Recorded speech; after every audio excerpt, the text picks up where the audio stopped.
లేదు.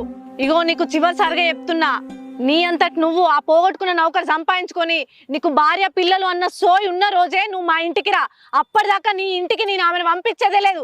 చెట్టుకు ఏ రోజు కాయ బరువు కాదు. మేం చచ్చేంత వరకు మాతో చాదుకుంటాం, పెళ్లి ఏలేదనుకుంటాం అంతే తప్ప నీలాంటి నీచునికి ఇంకా మళ్ళీ పంపించే అవసరమే లేదు. ఇంకొకసారి బెట్టింగ్లు యాప్లు అవి ఇవని జీవితం నాశనం చేసుకున్నావు అనుకో, నీ జీవితానికి నువ్వే పోతావు. అంతకు మించి నీతో ఎవరు రారు.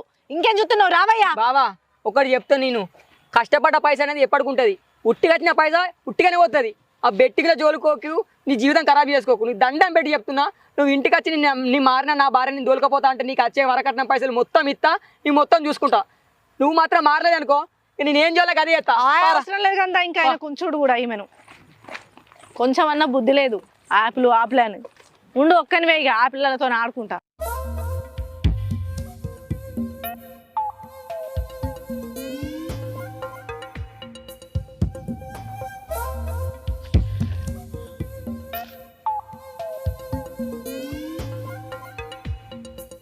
అరే ఇప్పుడు నా దగ్గర పైసలు లేవురా.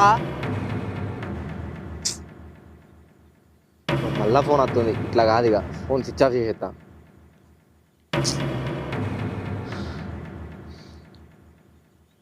నా బతికేందుకు ఇట్లా అయింది. ఉన్న ఇల్లు అమ్ముకున్నా, బండి అమ్ముకున్నా, కట్టుకున్న పిల్లేమో దూరం అయింది. ఊరి నిండి అప్పులైనాయి. అందరి దృష్టిలో పనికిమాలను ఉన్నాయినా.